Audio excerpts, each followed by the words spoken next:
So I made a positive review of swap.com before, and I've also done a haul video.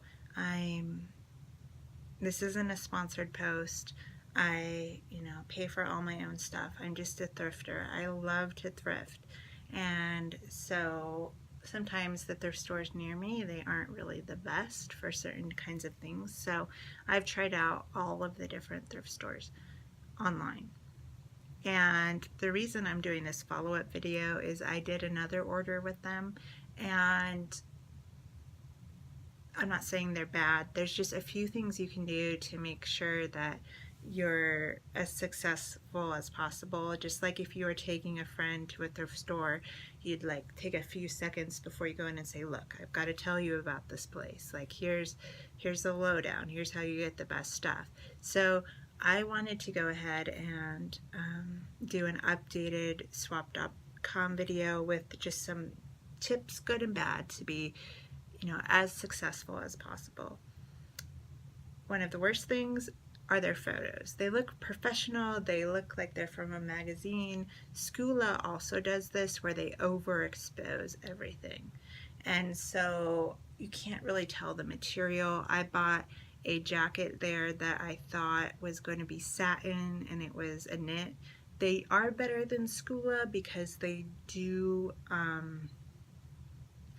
list the fabric content. Sometimes they will list the measurements, but sometimes they list the measurements of the package. And how is that important to me? So make sure you pay close attention to what their measurements are for. So even though the pictures are beautiful, they're not really representative of what you're getting. I would also stay away from anything in fair condition. It tends to have heavy peeling or fading, and but all the good condition stuff I've gotten, like new and new with tags items, all of those have been fine. But the fair condition, and you can sort it out on the side.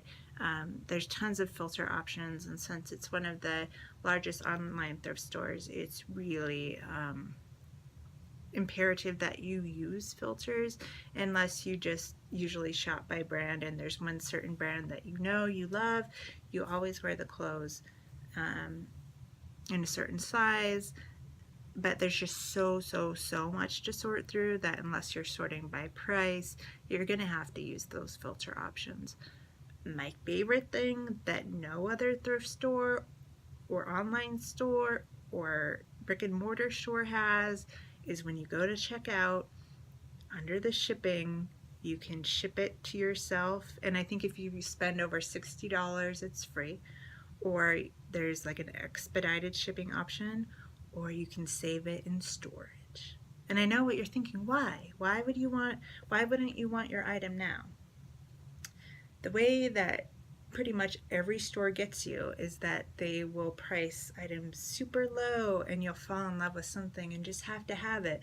But then you don't want to pay that $6 shipping. So what do? You grab, a few more things that maybe you aren't as thrilled about. So what swap.com has done is, like, you could just buy the one thing you want right then, and then a few days later come back, and because they add thousands of items a day, and you find that one special piece, put it in storage, and keep doing that until you're ready to ship out. They don't have a ton of information on this on their site, so I don't know how long they'll hold it in storage for you. You will have to pay one shipping fee. Like if you chose to ship everything to you, let's say you had 10 items and you chose to ship everything to you, you would pay, $6, unless there's a free shipping code that weekend. So I think that blows me away, because then you're not going to get, just those throw in the cart items that everyone does. Everybody does it. But now you're really going to be able to be selective, which is important because, again, there's so many options. So that is really why I just think it's amazing that they'll do that, and it's become my favorite store to shop at just because of that. So I can take my time. Now, the reason I wouldn't want to wait a few days and see what else comes out is that items sell out really, really fast. And so if I fall in love with something, I usually will buy it right then. Especially if it's on sale. A lot of items I get are in the $2 to $4 range. They're just not going to last. So it's really important to just buy it then. You pay for it then. You do have to remember to go back into your account when you're ready to ship, and I think it's under account settings that you can see all of the items you have waiting in storage and then ship them out to yourself. However, if you do that, I don't believe if you're over $60 in storage, it allows you to get free shipping on the whole thing. So that's amazing. And the other thing is most of the online thrift stores only offer the good coupons to their first-time customers. Now, the best coupons are for the first-time customers, but there are a lot of one-day sales. There are a lot of coupons for existing customers. So I only shop on sales, and that's how I'm able to get items for $2 to $3. There was a leather jacket that I wanted, and I think I was watching it at 11 and I just couldn't decide, and it went down to 7. I was thinking, oh, I really need to get it. Then it went down to 4 and I was like, hello. Because that's much cheaper than my local thrift stores, and my local thrift stores, their jackets always tend to be damaged for some reason. I'm not exactly sure why. So if you're really picky about your clothing, I don't think swap.com is for you, just because you cannot tell what you're getting. There have been so many times I was surprised by the material, that however, I'm picky about fit and I'm picky about color, and the color tends to be pretty accurate. At Skoola.com, it's not at all accurate, and that's always disappointing. But swap.com, their pictures are very accurate. They're with color, at least for me. However, they're overexposed, just so the finish, the material is always off. So the way that I tell the fit is by looking at the mannequin, just because they have all kinds of vintage sizes, brands I've never heard of, current brands, and since they don't always list measurements, what I do is I look at the mannequin. And for me, I know from reselling that the standard mannequin is a 6 to 8. So which would be about a small. Now I can wear a small, but I can also wear a medium.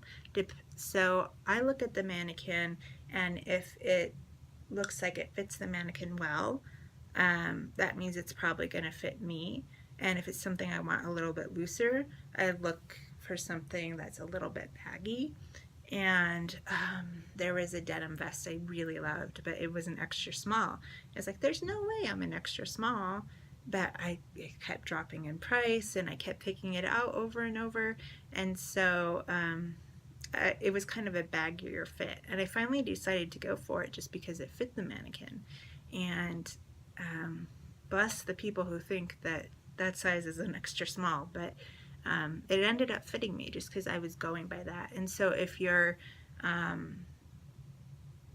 around a 6 to 8, and you could go up, a few sizes and just gauge it that way, and be able to kind of gauge the fit.